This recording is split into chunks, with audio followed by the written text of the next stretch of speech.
Hi, Culp families. It's Kim Mason, the school counselor. I just wanted to give you guys some insight about the mental health concerns of children in elementary school. So often we think of mental illness as something that happens in teenagers or young adults.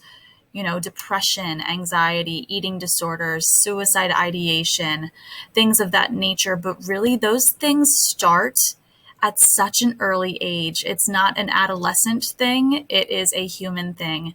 And our youngsters feel all of these things as well. So I just wanted to give you some information regarding mental health of young children, ways that we can all support students and their mental health, and some things to look out for.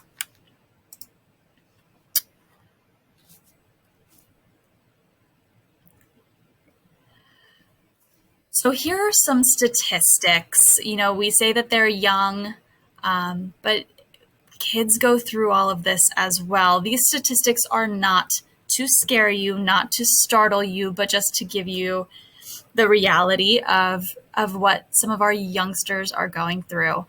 So 1 in 8 children are affected by anxiety disorders.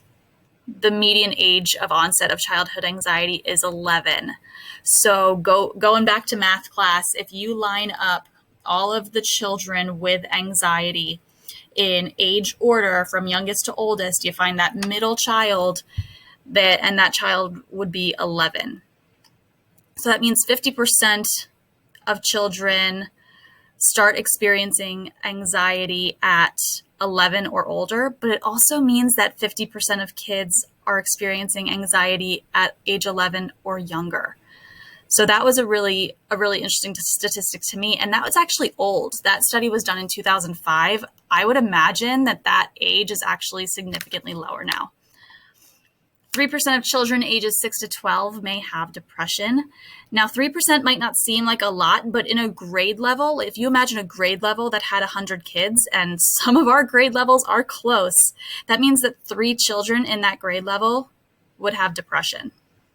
And often, depression and anxiety exist at the same time. This one's tough. The number of children in the US under 18 who had to go to the emergency room for suicide attempts or suicidal ideation doubled since 2007, and 43% of them were from children from ages 5 to 11. So that's a lot. And so that's why this is such an important conversation to have, because it is impacting so many of our children, so many of our students. So when I talk to students about feelings, it's common to think of good feelings and bad feelings, but feelings are all very normal. I tend to call them comfortable and uncomfortable feelings. But it is normal for kids to be angry sometimes, to be sad sometimes, to feel anxious sometimes. It's only when it starts impacting their daily functioning, so being able to go about their day as typical, is when it becomes concerning, when those feelings are long lasting, when it's stopping you from going about your day-to-day life. That's when it might be something more. Some things to be on the lookout for. And I know that mental health has been a very big buzzword these days, especially with the pandemic. So just some things to be on the lookout for. If your child is withdrawing from others, if there have been changes in any routine habits like eating or sleeping, any lack of interest in activities or hobbies or things that they typically enjoyed, if they are no longer interested in them, that might be a warning sign. Some low energy, mood changes, changes in personality and behavior, refusing to go to school. Those are just some of the things that may be indicative of something going on with their mental health. Things that you guys can do at home to support their mental health. Number one is listen to your kids. And that's an obvious one.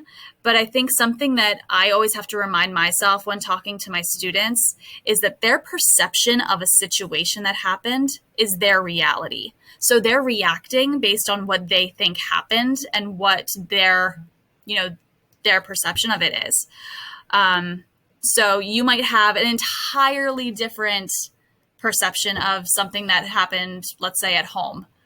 But saying, well, no, that's not really what happened, this is what happened, isn't really helpful to them in that moment. Stay calm during those moments of really big emotions. It can be easy for us to panic when they are panicking, but they're going to feed off of that. So try your best to stay calm during those heightened emotions. A really big one I have found is to be supportive of your children, but don't remove all of the obstacles. They need to know how to struggle. They need to know how to be resilient. So if they are kids who are typically pretty anxious, don't remove everything from their life that makes them anxious, because people aren't always going to be there to do that for them. And so they need to learn how to cope with it. But be supportive. Model healthy coping skills at home. So we all deal with things, and kids are sponges and they soak up everything around them. So if you're modeling healthy coping skills, they're going to learn from that too. And then if you think that your child is exhibiting all of those warning signs that we talked about before, come and talk to me, talk to your family doctor. We'll be able to point you in the right direction for some resources. Just some examples of some healthy coping skills for kids. I go over this with students a lot. So these are just some examples. Breathing exercises. I actually have a bunch of breathing exercises on my virtual office, which I know I shared with you guys at the beginning of the year. But just as a reminder, it's on every homeroom teacher's Canvas page. So I have a lot of breathing exercises on there.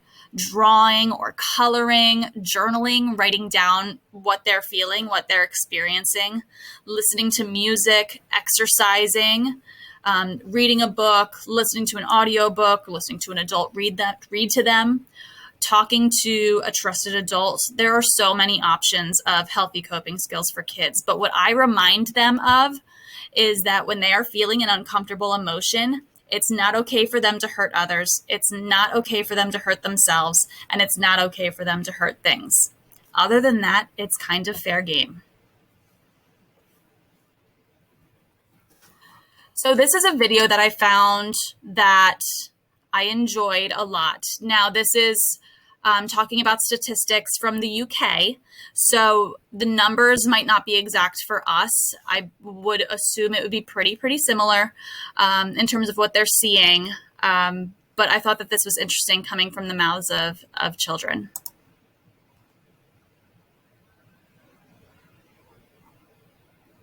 As long as it loads.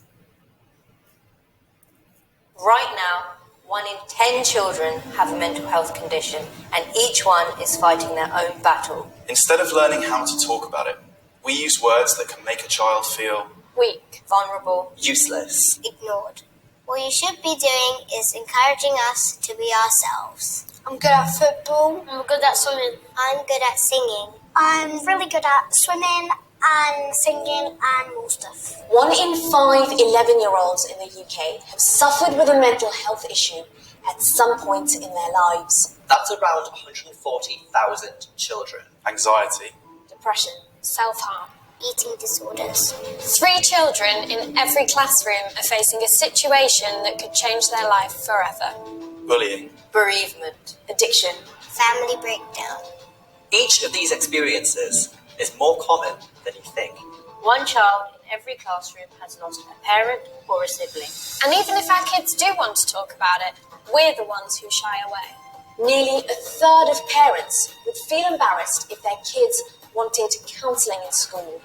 But there is a solution, and it starts with us. we need to get better at talking about mental health. A few short phrases can make a big difference to each young child. How are you? How did that make you feel? Tell me something you found hard today. Is everything okay?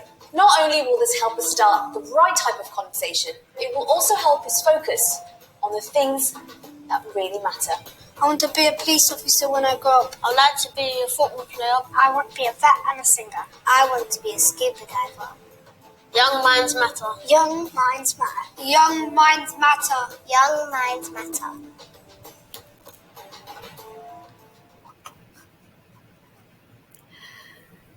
So it just goes to show you that children know how we talk to them, and they're very perceptive to it.